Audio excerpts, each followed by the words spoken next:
भूमीतल्या तीर्थात आहे. वाचे म्हणती गंगा गंगा सकळ दोष जाती भंगा. अरे पाप किती मोठा असू द्या, गंगेत इतकी ताकद आहे की नुसतं वाचेनं गंगा म्हटलं की पाप जात. एवढी ताकदवर गंगा आहे, एवढी अधिकारी गंगा आहे. गंगेचं नाव तोंडात घेतलं तरी पाप जात. गंगेत आंघोळ केली तर विचारूच नका.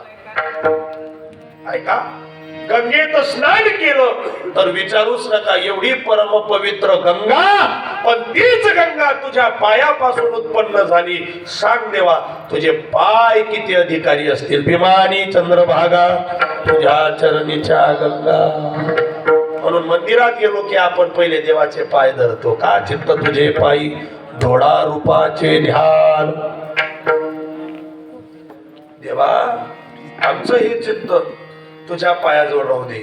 म्हणून ते चरण मागितले, ते पाय मागितले. एवढा अधिकार त्या पायाचा आहे. अजून ऐकता, देवाचे चरण का मागितले? देवाच्या चरणाची किती ताकद आहे माय, फार काही नाही का. प्रभू रामचंद्र, सीतामय्या आणि लखनजी वनवासामध्ये गोदामाईच्या तीरावरती मुक्काम पडला आणि रात्रीची वेळ आहे. गोदामाई दुभंग वाहते. आई सीतेची इच्छा आहे रात्रीतून प्रवास करावा, पण नावेची गरज आहे. एकाला विचारलं इथे नाव मिळेल का? एका सद्ग्रस्ताने सांगितलं इथे जवळ एक नावाडी राहतो, त्याचं नाव केवट. त्या केवटाकडे जा, तुम्हाला नाव मिळेल. केवट सामान्य नावाडी होता. त्याच्या दारामध्ये प्रभू रामचंद्र, सीतामय्या, लखनजींनी यावं आणि राम प्रभूंनी त्याचा दरवाजा वाजवावा. दरवाजा उघडला, केवट बाहेर आला. रात्रीची वेळ आहे आणि भगवंत त्याच्याकडे मागतात. मागी नाव रे केवटो नाही माना, मागी नाव रे केवटू नाही माना. हे केवटा, आम्हाला तुझे नाव पाहिजे. केवट डोळे चोळीत चोळीत म्हणतो, रात्रीच्या वेळी मी नाव देत नाही, माझे नाव नाही भेटणार तुम्हाला. लखनजी तापले. लखनजी म्हणे, मूर्खा, कोणले हा म्हणून कोणले नाही म्हणू, याला काही सुमाराश आहे का तू इथला तिथला?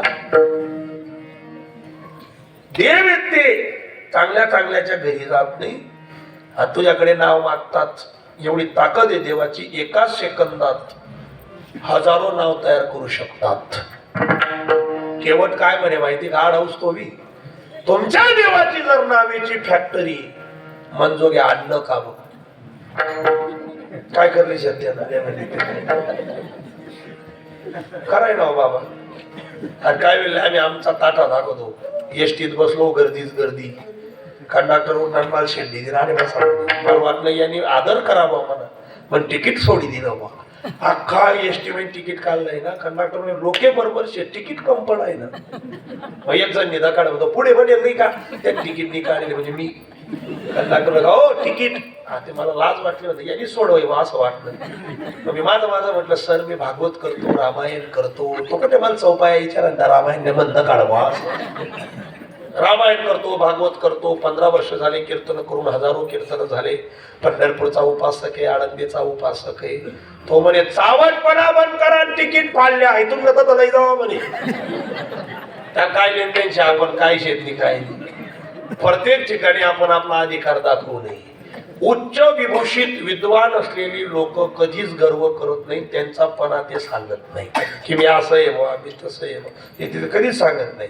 त्यांच्या कलेवरून आणि त्यांच्या वाणीवरून कळतं की ही व्यक्ती एखादी साधू किंवा विचारी असली पाहिजे. बरोबर आहे ना? पण ऐका, राम प्रभू म्हणतात, केवटा रात्रीची वेळ आहे, सीताबाई माझ्या बरोबर आहेत, बाईची जाते तुझे नाव दे. तो म्हणे मी देणार नाही, सकाळी बघू. दरवाजा लायली ना दरड करी. देव सुद्धा विचार करे. देव म्हणे मनजोगी यवान कुर्ता लोक तरशीर आहे ना, आणि मी यांना दर्शिनी दरवाजा लायली ना. देव निघायला लागले. केवटाची पत्नी म्हणते, काय माणूस आहे, प्रभू होते, स्वामी होते, देव होते, तुम्ही डायरेक्ट परत पाठवलं त्यांना. अरे भक्ती आहे त्यांच्या बरोबर सीतामाई, त्याचा विचार केला पाहिजे होता. केवट रडायला लागला, म्हणायला लागला, अगं आपलं भाग्य हृदयाला आलं, मला कळालं तो देव आहे, पण मी डायरेक्ट नाव दिली असती तर सेवा करण्याचं भाग्य मला मिळालं नसतं. हाती निवाजा त्या काय चपकाळ दिले. आठे वाजायला पाहिजे, आठे वाजतात ते आठे नुसतं असा धक्क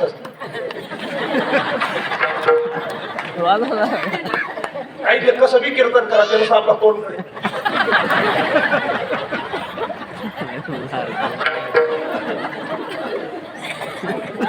काही बी सांगा त्याच्या हा सणा रडाला त्या नुसतं आपल्याकडे. भाले प्रश्न पण नाव जिवत एका मरेले जोगे तो जिवत होता बिचारा. कसं ऐकायला पाहिजे कीर्तन म्हणतो जरा 4-5 दिन जाय सूरजले कीर्तन होतं. एक जण असा येत बसला पण पाहिजे जोगे आणि सर टाईम करे सुरू वन टाईमला सूरजला माझा बसला बिचारा बाजू. मी जसं करू तो तसं करी, मी जसं करू तो तसंच करी. मी अख्खं कीर्तन त्यांकडे तर चिंतन करत होतो. बापरे काय विद्वान माणूस आहे, काय ऐकण्याची पद्धत आहे. म्हटलं काय विद्वान माणूस आहे. म्हणतात कीर्तन आठवड्यावर जावं लागलं होतं. ना काय कीर्तन ऐकता तुम्ही, तुमच्यासारखे ऐकणारे असतील तर सांगणाऱ्याला किती मजा येईल. तो हो विनीन सो विनी. एक जण पयतून म्हणे बाबा त्याला ऐकू येत नाही, तो अंदाज न तिला आणच म्हणे. हो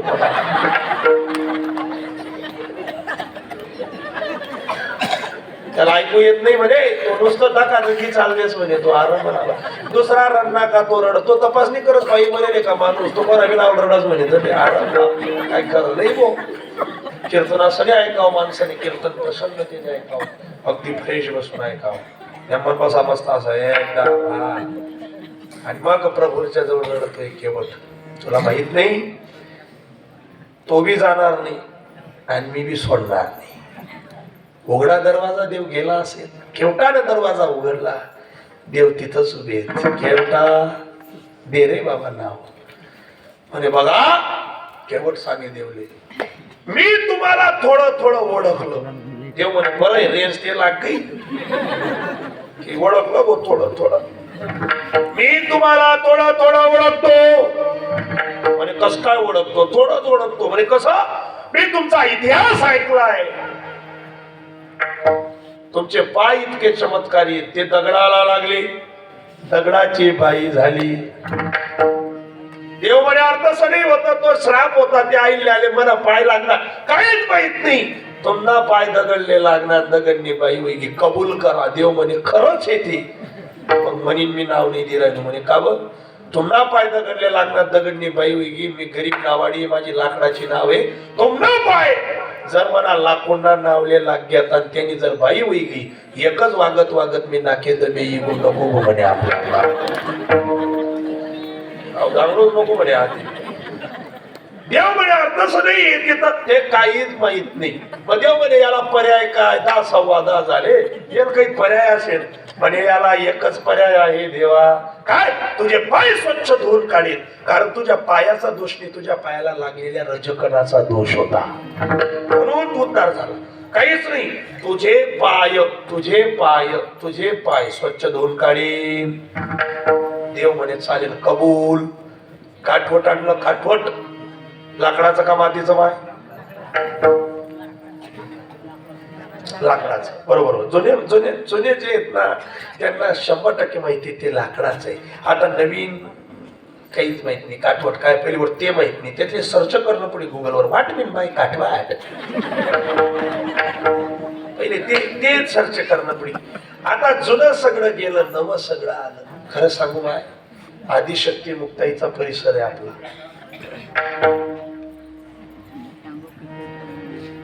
काय काय गदारा फुटणार नेमन आहे का. मला 10:30 चक्कर येतच बरं. आदिशक्ती मुक्ताबाईंचा परिसर आहे. माझ्या मुक्ताईनं ज्ञानदादा करता पाठीवरती मांडे केलेत. या समाजानं खापर सुद्धा दिलं नाही महाराज. पण ज्ञानदादा करता पाठीवर मांडे करणारी मुक्ताई आशीर्वाद देऊन टाकला माझ्या कान्हा देशातल्या स्त्रियांना. त्यांच्या हाता इतकी चव या जगाच्या पाठीवर कुठेच नाही. त्यावेळेस ते मांडे अवघड होते, पण आज तेच मांडे प्रत्येक स्त्रीला जमतात. आणि आजही माझ्या ज्ञानोबरायांच्या आळंदीला कान्हा देशाचाच प्रसाद मांडे म्हणून जातो. ही ताकद आहे आपल्या प्रदेशाची. आणि इथल्या बाया बसेल ना, जुन्या जुन्या बाया, त्यासले विचारा पुरणाची पोळी करतात ना तुमच्याकडे माय. मग जळगाव, धुळे, नंदुरबार ने अर्धा कस नदी पट्टात 3.5 जिल्ह्याने 14 लाख पूर्णाच्या पोड्या आळंदीला पाठवल्या शताब्दी महोत्सवाला.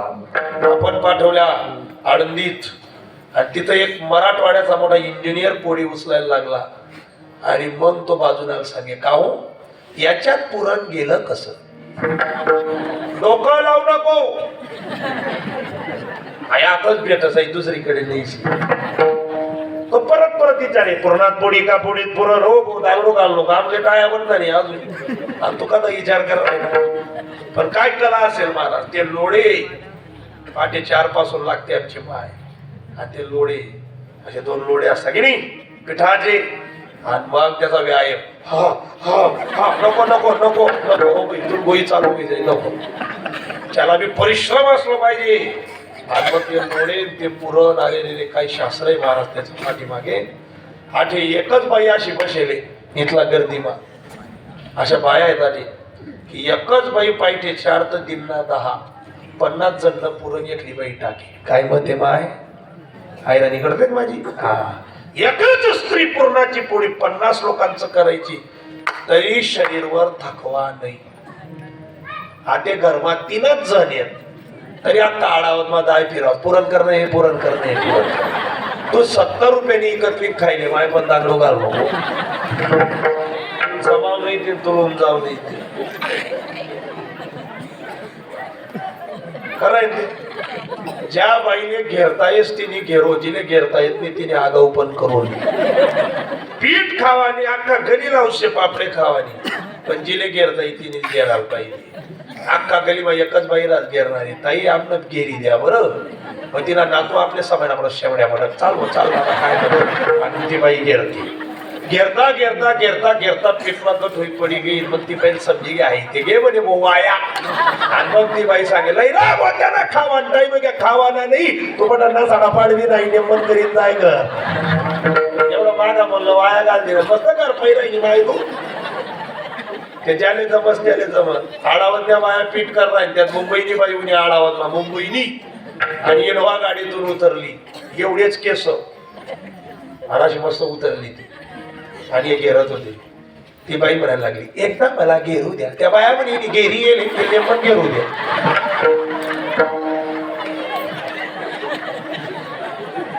काय म्हणायची एकदा मला घेरू द्या. ती बाई म्हणे ही नेमन गेली येईल घेरू द्या म्हणे. ती पुढे सरकली आणि ते पीठ घेरायला लागली. जवळ बोग ना अंगवरून ती म्हणे इकत ना खायली सुपना दांगडो घालावली.